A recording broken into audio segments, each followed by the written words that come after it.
तो दोस्तों, Yashraj spy universe की 7वीं फिल्म अल्फा रिलीज हो चुकी है। इस फ्रेंचाइजी की अब तक की सभी मूवीज में मेल कैरेक्टर्स को ही लीड रोल में दिखाया गया था, लेकिन अब यहाँ पहली बार 2 फीमेल कैरेक्टर्स को मेन रोल दिया गया है। इस फिल्म की कहानी काफी नई और इंटरेस्टिंग है और ये स्पाई यूनिवर्स के बाकी पार्ट से भी अच्छी तरह कनेक्ट होती है। भले ही मूवी रिव्यूअर्स इसके बारे में कुछ भी कहे, लेकिन मुझे ये फिल्म और इसकी स्टोरी बहुत बढ़िया लगी, इसलिए आज मैं अल्फा मूवी को शॉर्ट में एक्सप्लेन करूंगा। तो आइए देखते हैं।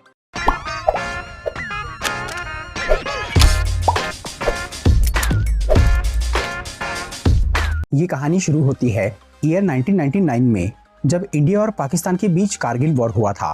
उस जंग में इंडिया जीत गया था, लेकिन उसमें हमारे कई सोल्जर्स शहीद हो गए थे, जिसकी वजह से आर्मी के कर्नल विक्रांत कौल और उनके जूनियर फतेह सिंह लखावत को बहुत दुख होता है। ऐसा दोबारा ना हो, इसीलिए फतेह सिंह विक्रांत कौल के साथ मिलकर एक सीक्रेट प्रोग्राम शुरू करता है, जिसका नाम था अल्फा।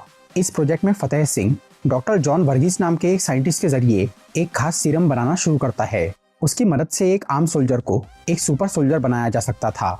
उस सीरम को कंप्लीट होने में 3 साल लग जाते हैं। फिर सन 2002 में कुछ सोल्जर्स को वो सीरम दिया जाता है, जिससे वो बहुत तेज और ताकतवर बन जाते हैं और काफी अच्छा परफॉर्म करते हैं। तब विक्रांत और फतेह के कहने पर आर्मी वाले अल्फा प्रोग्राम को अप्रूव कर देते हैं और उस सीरम की टेस्टिंग और प्रोडक्शन बढ़ा दिया जाता है। इसी दौरान विक्रांत कौल की बीवी जानकी प्रेग्नेंट हो जाती है, जिसे दिल की एक बीमारी थी और प्रेगनेंसी की वजह से उसकी जान जा सकती थी। इसलिए डॉक्टर्स और विक्रांत जानकी को एबॉर्शन करने बोलते हैं, पर वो मना कर देती है और उसे हर हाल में वो बच्चा चाहिए था। तब विक्रांत अपनी बीवी और बच्चे को बचाने के लिए चुपके से अल्फा प्रोग्राम की लैब में जाता है और वहां से सीरम की एक बोतल चुरा के ला लेता है, जिसे वो डॉक्टर्स के जरिए जानकी की बॉडी में डलवा देता है। इससे उसकी हार्ट डिजीज सुधर जाती है और प्रेगनेंसी एकदम नॉर्मल हो जाती है। दूसरी तरफ एक दिन सभी अल्फा सोल्जर्स की मौत हो जाती है, क्योंकि वो सीरम का फॉर्मूला अभी स्टेबल नहीं था, इसीलिए उसके साइड इफेक्ट से वो सोल्जर्स मर जाते हैं। ये देखकर विक्रांत बहुत डर जाता है, क्योंकि उसने वही सीरम अपनी बीवी को दिया था और अब उसकी डिलीवरी का टाइम आ गया था। फिर जानकी भी उस सीरम के साइड इफेक्ट से मर जाती है, लेकिन उसकी बच्ची बच जाती है।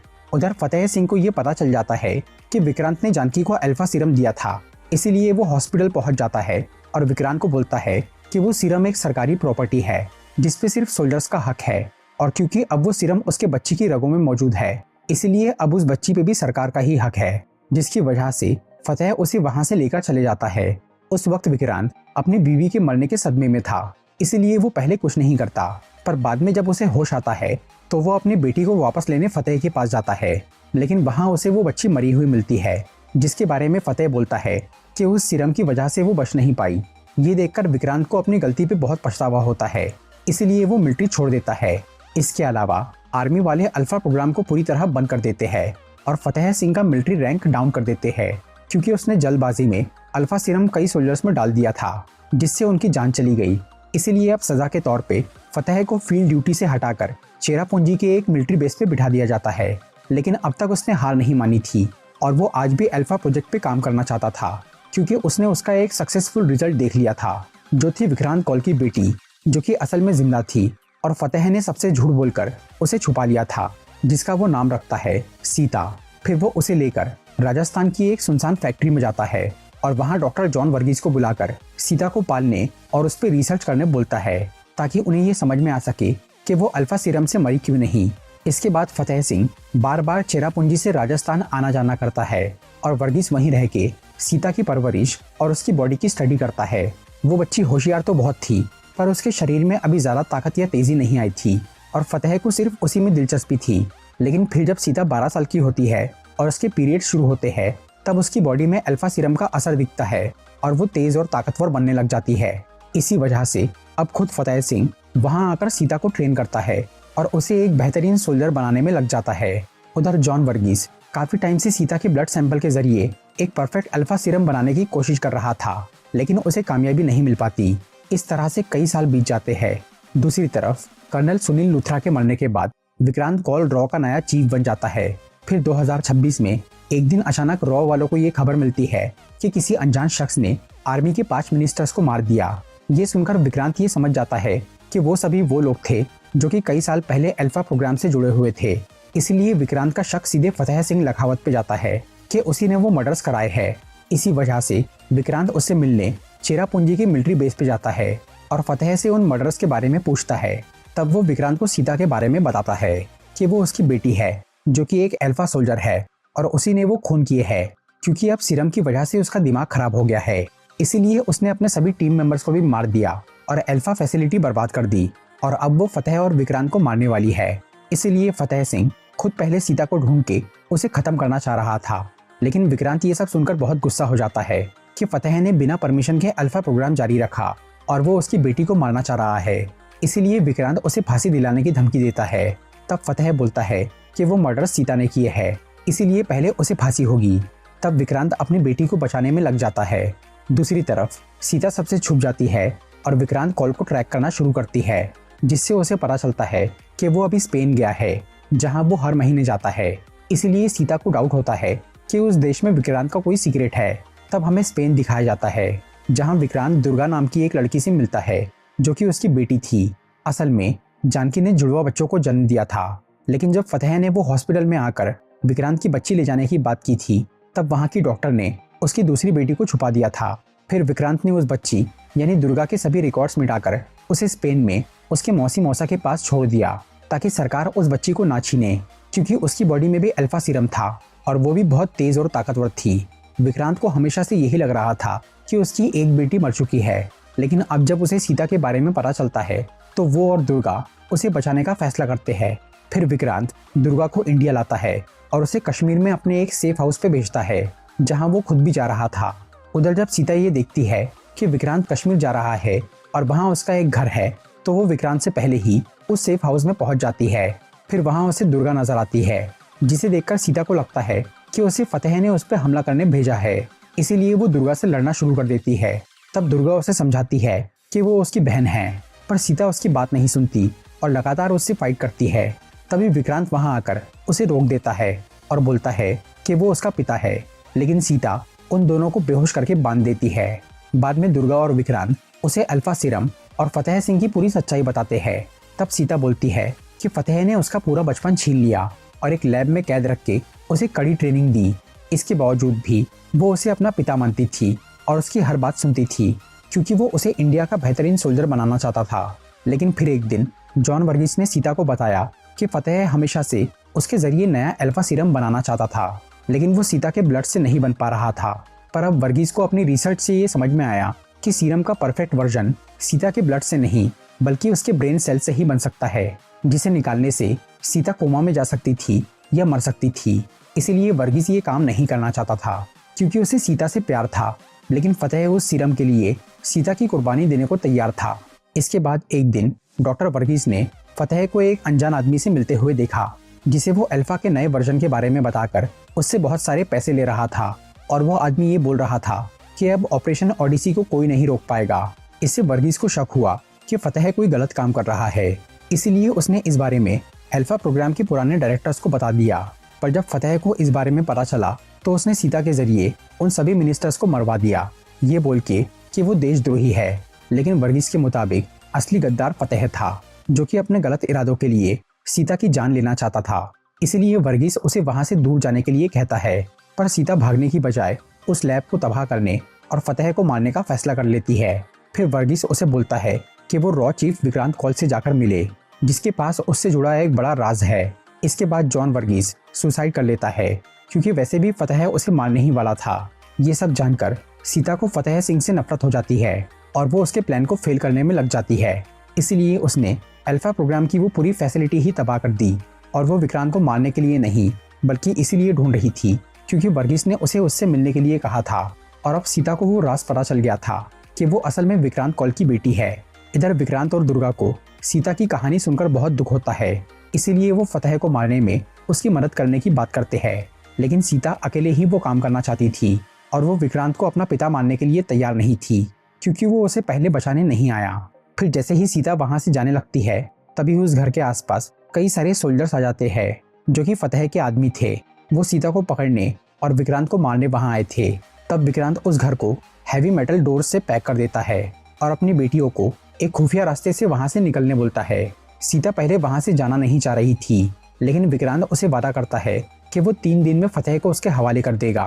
फिर दुर्गा और सीता 2 बाइक्स लेकर विक्रांत के बताए हुए एक सेफ हाउस की तरफ निकल जाते हैं। जो कि लद्दाख में था।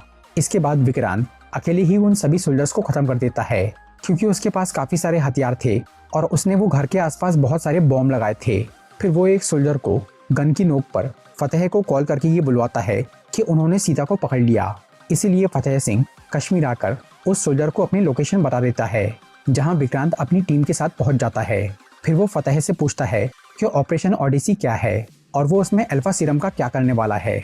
फतेह उसे कुछ नहीं बताता, उल्टा वो विक्रांत को पकड़ के उसके फोन से सीता की लोकेशन जान लेता है। दूसरी तरफ दुर्गा और सीता काफी लंबा सफर तय करके लद्दाख पहुंचते हैं। रास्ते में उन दोनों की दोस्ती हो गई थी और अब सीता दुर्गा को अपनी बहन मानने लग गई थी। फिर लद्दाख के एक मंदिर में उन्हें रॉ का एजेंट कबीर धलीवाल मिलता है, जिसे विक्रांत ने अपनी बेटियों की हेल्प के लिए वहां भेजा था। फिर उस जगह पे फतेह के कई सारे आदमी आ जाते हैं, जो कि सीता, दुर्गा और कबीर पे हमला कर देते हैं। तब वो तीनों मिलकर उनका मुकाबला करते हैं और वो उन्हें लगभग हरा ही देते हैं। पर तभी दुर्गा को एक गोली लग जाती है और वो घायल हो जाती है। इसीलिए कबीर उसके इलाज के लिए उन दोनों को पास के एक गांव में जाने बोलता है। फिर वो अकेले ही उन बचे हुए आदमियों से लड़ता है। उधर सीता और दुर्गा वो गांव पहुंचकर कबीर की एक पहचान वाली औरत के घर जाते हैं, जो कि दुर्गा की मरहम पट्टी करके उसे दवाई देती है। तब सीता को वहां फतेह का कॉल आता है, जो कि उसे बोलता है कि अगर वो अपने बाप को जिंदा देखना चाहती है तो वो अकेले ही कश्मीर के एक अड्डे पे आ जाए। इसीलिए सीता वहां दुर्गा को आराम करने छोड़ती है और खुद उस जगह पे चली जाती है जहां विक्रांत एक गोडाउन में कैद था और उसकी बॉडी पे और आसपास कई सारे बॉम्ब लगे हुए थे। सीता वहां गलती से एक लैंड माइन पे पैर रख देती है, इसीलिए फिर वो वहां से हिल नहीं पाती। तब फतेह वहां आकर उन दोनों को अपनी पूरी कहानी बताता है। वो असल में पाकिस्तान का एक सोल्जर था, मेजर जरार खान, जो कि 1989 में इंडिया में घुसा था और उसने अपनी पहचान बदल के इंडियन आर्मी ज्वाइन कर ली थी। इसके बाद वो पाकिस्तान को यहाँ की जानकारी देने लगा, जिससे इंडिया पे कई आतंकवादी हमले हुए। फिर आईएसआई ने जरार को एक बहुत बड़ी खबर दी कि इंडिया का एक साइंटिस्ट जॉन वर्गीस अल्फा नाम का एक स्पेशल सीरम बना रहा है, जिससे वो लोग अपने सोल्जर्स को पावरफुल बनाकर इंडिया को हरा सकते हैं। ऑपरेशन ओडिसी असल में अल्फा सीरम हासिल करना था। तब जरार ने वर्गीस से दोस्ती कर ली और वो उसके प्रोजेक्ट को फंड करने के लिए मिलिट्री में ले गया, लेकिन उसकी जल्दबाजी की वजह से वो सीरम कंप्लीट नहीं हो पाया और कुछ सोल्जर्स की जान चली गई। इसलिए सरकार ने अल्फा प्रोग्राम को बंद कर दिया। पर तभी जरार को विक्रांत की बेटी मिल गई, जो कि एक परफेक्ट अल्फा सोल्जर थी और अब वो उसके ब्रेन सेल से अल्फा सीरम बनाकर पाकिस्तान भेजने वाला था। लेकिन सीता ये सब सुनकर बोलती है कि वो सुसाइड कर लेंगी और उसे वो सीरम नहीं मिलने देंगी। तब जरार ये बोलता है कि अब उसे सीरम बनाने के लिए सीता की जरूरत नहीं है, क्योंकि वो ये जान गया है कि दुर्गा उसकी जुड़वा बहन है और वो भी एक अल्फा सोल्जर है। इसीलिए अब उसने सीता के पीठ पीछे दुर्गा को किडनैप कर लिया था। फिर जरार विक्रांत की बॉडी का टाइम बॉम्ब ऑन करके वहां से चला जाता है, क्योंकि सीता एक लैंड माइन पे खड़ी थी और वो उसे बचाने के लिए वहां से हट नहीं सकती थी। कुछ देर बाद उस जगह पे एक धमाका होता है, जिससे जरार को लगता है कि विक्रांत और सीता मर गए। फिर वो कई पाकिस्तानी फौजियों के साथ अपने चेरापूंजी वाले बेस पे जाता है और वहां कब्जा करना शुरू करता है। इंडियन सोल्जर्स जब उन्हें रोकने की कोशिश करते हैं तो जरार उन सबको कैद कर देता है। उसने वहां अब दुर्गा को भी ला लिया था और वो कुछ डॉक्टर्स की मदद से उसके ब्रेन से अल्फा सीरम निकालने वाला था। पर दुर्गा को ये यकीन था कि उसके पिता और बहन उसे बचाने जरूर आएंगे। इस पर जरार बोलता है कि उसने उन दोनों को मार दिया, लेकिन उधर विक्रांत और सीता बच गए थे और वो जरार के एक आदमी को पकड़ के उसकी लोकेशन जान लेते हैं और उसी आदमी के साथ हेलीकॉप्टर से चेरापूंजी आ जाते हैं, जहां वो उन पाकिस्तानी सोल्जर्स पे हमला करना शुरू करते हैं। उधर दुर्गा अपनी कैद से आज़ाद हो जाती है और वो उन हिंदुस्तानी फौजियों को भी आज़ाद कर देती है। तब वो सब मिलकर उन पाकिस्तानी सोल्जर्स का सामना करते हैं। इस सब के बीच में सीता एक गोडाउन में जाकर अकेले जरार से लड़ाई करती है। फिर उन दोनों में कुछ देर तक काफी खतरनाक मुकाबला होता है और आखिर में सीता उसे हरा देती है। उधर इंडियन सोल्जर्स भी अपनी जंग जीत गए थे।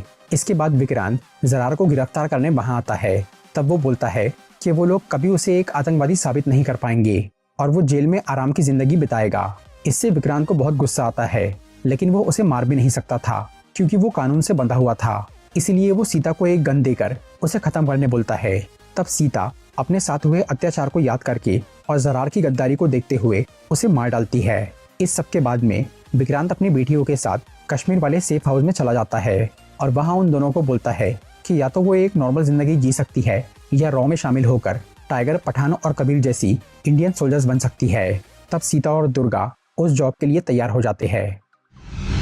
तो दोस्तों ये था अल्फा मूवी का explanation.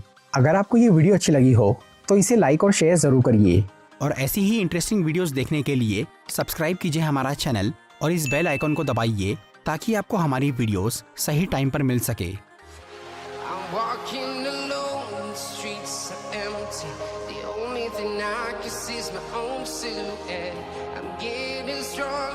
Step by step, the clock is ticking, but there's no time for me.